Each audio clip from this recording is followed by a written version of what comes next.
Hey there, Shortcuts. This is the second video for the 28th price list of the year for Shortcuts. If you would like to be a subscriber to Shortcuts, drop me an email, shortcutsrecordsaus@gmail.com. This is a classic rock list, and the price list will go out 9 p.m. sharp this Wednesday evening, the 30th of July. That's 9 p.m. Sydney time. Where to start this week? Well, let's start with a tribute to Ozzy Osbourne, a tribute to a madman. And I say that in the most, affectionate way. Rock World mourns the loss of a true original, wildly successful career with Sabbath, wildly successful career as a solo artist, and then as a reality TV star, and all that came with that. Defiant to the end, loved to the end. Isn't it incredible that he got his tribute concert a few weeks ago, where his unpredictable, irrepressible essence was celebrated to the hilt. I think he would have loved that. Beyond all that theatrics, though, Ozzy Osbourne was a sincere guy. He was a working class misfit, and he soundtracked that, English culture, and was part of the DNA of heavy metal that led to grunge. I mean, Sabbath have been sampled by many hip-hop acts over the years. I suppose he gave darkness a voice, didn't he? But I kind of feel he always did it with a wink. I suppose that's what made people love him so much. He'll never be replaced. And so I had to reach into the crates and pull out a Sabbath record that worthy of the time. And so what I've landed on is this. This is the Japanese first press with Obi of Sabbath, Bloody Sabbath. It is the hard cardboard gatefold.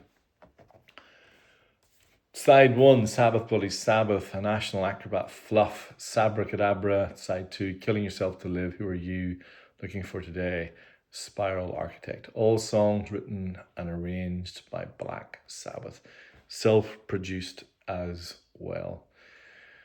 I suppose this album in some ways marked a turning point for the band, but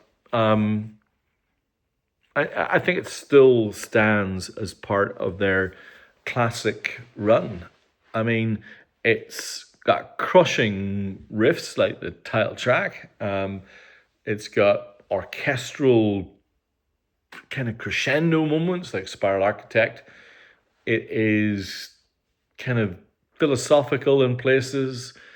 It's got some acoustic tones as well with Fluff.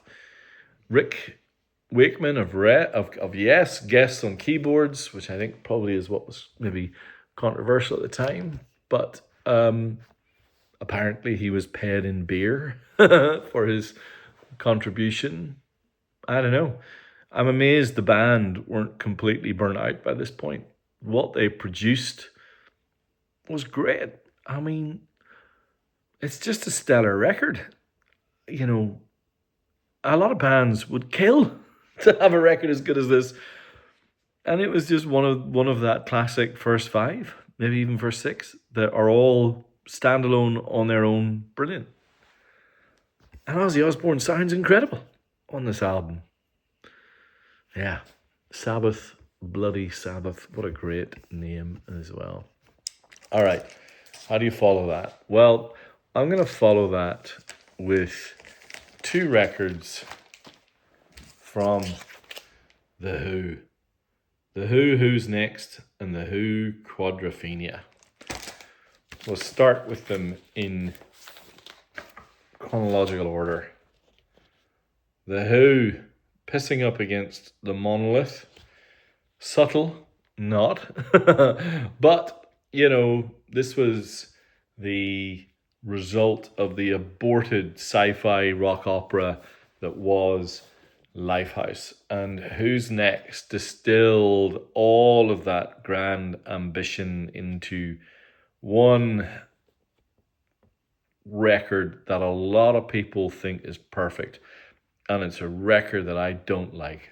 I just don't get the Who. I mean, I get that it's loud and it's smart and it's got Won't Get Fooled Again and it's got Bab O'Reilly and Bargain and My Wife and Getting in Tune, Getting Mobile, Behind Blue Eyes. I mean, I get it. It's got sensitivity. It's got incredible power chords. It's got those synth loops. It's got everything, doesn't it? It should be something I love. I just don't.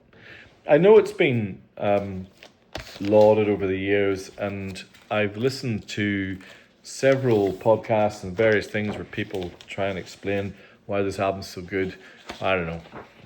I think it's hokey, but this Japanese press also has this fold-out poster of the band at that time. And this kind of interesting kind of psychedelic hue. I really like that picture of Townsend and Keith Moon. The Ox, John Entwistle, was my favourite Who member. This is an album that he clearly excels on. And I think the reason that I just can't do the Who is Roger Daltrey. I think it's those two words. Glyn Johns was the producer again on this, and he is. His fingerprints are over so many great records. Now, this is an album that I can enjoy a little bit more, but it's still not for me. This is Quadrophenia. Again, Japanese first press, hard cardboard gatefold. This has got the story as, I suppose, Pete Townsend might tell you what it is. Starts off with I Am the Sea, The Real Me, Cut My Hair. The punk meets the Godfather, my gosh. Dr. Jimmy, Sea and Sand, etc. But it also comes on the Black Track label and has this 44-page book, Quadrophenia, and it has images. Let me pull out some of what's here. Kind of these dank, depressing pictures of wherever a lot of this was recorded, that kind of mod feel. This is, I think, quite an interesting artifact on its own, and it's kind of got a feel to it. I like that part of it. I think that, but also makes this very meaty package. I mean, this is a record that weaves schizophrenia, adolescence, alienation into a big sweeping statement, and I like the ambition of this one. I do wonder I know that Lifehouse kind of eventually kind of appeared. Maybe there's some of you out there who know more about this than me, but this is a statement. There is no doubt, and led to the film adaptation with Phil Daniels and Sting, of course.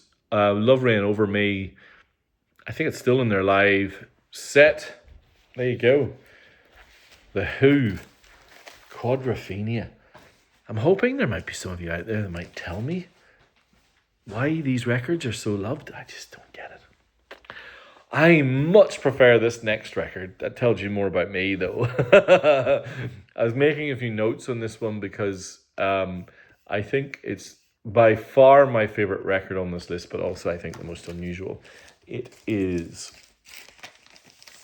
this record, Profondo Rosso, by the Italian prog rock band Goblin, who are still going. There's some scenes from Suspiria 2.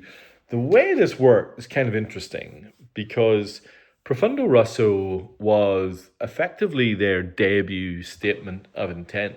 This is before the original Suspiria, let alone Suspiria 2, before Tenebrae, before a lot of those Dario Argento horror movies were even being considered. And so this was originally the soundtrack for Deep Red, and it was released on Cinevox, and it kind of established Goblin as this definitive kind of orchestral, weird, horror genre specialist, and it is completely unforgettable. The main theme of this, which is the opening track, Profundo Rosso itself, is, I think, an instant classic. I think it is one of my favorite pieces of music. Electric piano, this kind of funky, funked out bass line, distorted guitar, big crescendos. It completely sounds like how you imagine a soundtrack to a horror movie might play out. But it's also got, just on side one, I know all the tracks in this one. You got Death Wish, you got Mad Puppet. It's just brilliant. And so the Japanese kind of re-released it in various different guises. And this is the original Black Label. I think this is their first press of this. I think it's a great record. It's more of a Crate Diggers record. If you like horror soundtracks, then I think you'll think of it pretty much as a masterpiece as soon as you listen to it. I every so often I will hear a little snippet of a Goblin song on some of the hip hop that Finbar plays for me, and I'll get very, very excited. But I think it's great. All right. Now, where am I going next? I kind of flip things a little bit to one of my favorite singer-songwriters. This is a record that I used to have pretty regularly on the early days of Shortcuts, but it's got hard to find over the years, and that is the Japanese first press of The Heart of Saturday Night, Tom Waits. One of the most depressing release series of modern times has been the re-releases of and represses of Tom Waits' back catalogue, particularly his 80s records. Oh, I mean, I cannot tell you how bad they are. I think the worst though, I don't know. I think Bone Machine is an extraordinary album, and the repress that was done a couple of years back is a shocker. Now, the earlier Tom Waits records from the 70s, from the, what's the name of the label again? I've forgotten it. Asylum, have fared a little bit better, but they're still not very good. These original Japanese presses are far superior. They really are. Wonderful, lovely kind of soft shoe sound.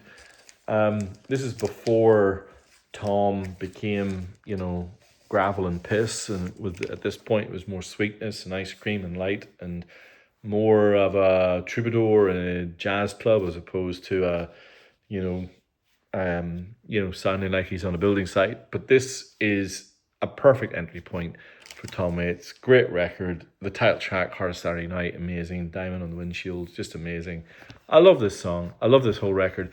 And, man, I don't know. Hopefully they'll find a way to put Bone Machine on a proper 2-disc release. It's too long to be on a single disc, and they know it. It's too cheap. I'm so pissed off about how crap those represses have been. Okay, let's keep going. This is something I have every so often, and it's great. This is the Japanese first press hard cardboard gatefold of Cosmos Factory. Why am I so happy to have this one? It is because it's on the ever clean red translucent vinyl from the original first press series. I tell you what, I'm going to play this one before Wednesday night. There's a couple of little marks I can see on it, but a lot of these red vinyl releases sound pretty special, and I'm going to give it a go. I'll have a detailed report for you all by Wednesday, but those translucent red vinyl records are great. that the ever clean grade of those records back in the day were super high. These were, they made the translucent red vinyl for classic records, and it's really high quality. Every track on Cosmo's Factory had been road tested to death by that band because they just played every night, and you can tell it is so tight. Even with 11-minute versions of, just Reading classics, it still sounds so tight, man. What a band they were. Sonic Stunner as well. Classic. Not quite on the same scale as this one, but close. And again, I'm going to draw attention to the project I did last year, which was to stack rank my favorite Dark Side of the Moon pressings, and I collected up 21. And this one, the Japanese third press, came out in number 1 position. Sound quality versus value for money. This is the one, and this is a really, really nice copy. If you want to upgrade or get Dark Side for the first time, that is spectacular. All right. And I will refer you to my video in the links for this week's show notes or playlist notes. Now, on the $35 list that I just recorded, I spoke about the 1976 Beatles series, nicknamed the Country Flag series. This was a re-release of all of the Beatles records, and the Japanese did a really nice job of pulling together really high-quality vinyl, nice sleeves, proper gatefolds, hard cardboard, all of everything you would need. And I've been collecting up a few of them over the last month or so, and I've got some really nice versions here. I've got the White Album. You can see down here, there's the number. This comes complete with all the posters and pinups. I've got the hard cardboard gatefold of Sgt. Pepper. This is one of the best sounding records of the lot. Really, really love this sleeve. Love how glossy and hard it is. This comes with the original cutouts as well. There they are in absolutely perfect condition. It also has, I think, the best sounding version of all the Japanese releases of Revolver, and pretty high quality copy of Abbey Road as well, also hard cardboard. So you got the White Album, Sgt. Pepper, Revolver, and Abbey Road. All of those have been reviewed super positively by club members over the years, and so that's why I really like that 1976 series, because it's just really good. And so all of those will be really nicely priced and are in excellent condition. Okay, I've got a couple of Fleetwood Mac first presses as well. I've got their self-titled from I'm going to say, here, check my notes. Pretty sure it's 75. I think it's pretty sure it's 75. This is on Reprise Records. This is timely because this was the record that introduced Buckingham and Lindsey Buckingham and Stevie Nicks. Now, if any of you are following recent represses, whilst the Tom Waits represses have been rubbish, the Rhino High Fidelity represses have been stellar. Absolutely magnificent. From Television through Sabbath, through Van Morrison, through John Coltrane, their re-release series has been incredible. And their re-release of the Buckingham Nicks solo album during the week sold out within hours, but you can buy the unnumbered copy. Now, it's a really fine record, and that's the record that inspired Mick Fleetwood to get them into the band that led to this, which many people consider to be the best Fleetwood Mac album. My favorite Fleetwood Mac album is Tusk, which is coming next. But I think it's very, very fine indeed. And so this is the Japanese press of that. And also Shortcuts Royalty. I think I did a count recently. MJ, Otis Redding, and Carole King Tapestry were top three. I'm pretty sure this was either fourth or fifth, but this is the Japanese first press of Tusk by Fleetwood Mac, the record that followed up Rumors, 1979. This is easily the most unhinged record that Fleetwood Mac ever did, in a good way. It is sprawling, it's ambitious, it's irreverent, it has marching bands and the most beautiful ballads and the most ridiculous stereo separation of the instruments. Man, I think Lindsey Buckingham in the studio is just a genius. There's no question in my mind about that. It's got Sarah, the full version of Sarah, the full 6-minute version. It's wonderful. A lot of represses don't have the full version of Sarah, which I think is a shame because it's that good. It's just a brilliant album. All right, 2 to go, a 70s masterpiece and an 80s masterpiece. We have Hotel California, the Japanese press with obi and poster. Again, hard cardboard gatefold. This is the poster that came with this record. Let me fold it out for you, for those of you who've never seen it. There they all are, looking mean and lean. The members of the Eagles. Again, in the top 5 top-selling Shortcuts records of all time. And then finally, I have No Jacket Required by Mr. Philip Collins, complete with obi. Now, we used to play this game when we get drunk and, back when I had my full cohort of kidneys and I could do this type of thing, where we used to say, who are you from your forehead up? And from the forehead up, I was Phil Collins. So I'm pretty close to Phil Collins. I think this is, a pretty good record. It has its moments. One More Night, Studio. Just fun record. I think this one scooped up a bunch of Grammys as well and was incredibly, crazily successful. Take Me Home was another hit single. Man, this thing is bonkers. You all know it. If you want a Japanese first press with obi, you know where to come. So there you have the classic rock list. You've got Goblin, you've got The Who, you've got Sabbath, and Phil Collins. There you go. Just to be diverse. Thank you so much if you made it this far. Please like, subscribe, leave me a comment. If you would like to be on the price list, drop me an email, shortcutsrecordsaus@gmail.com. Thank you very much.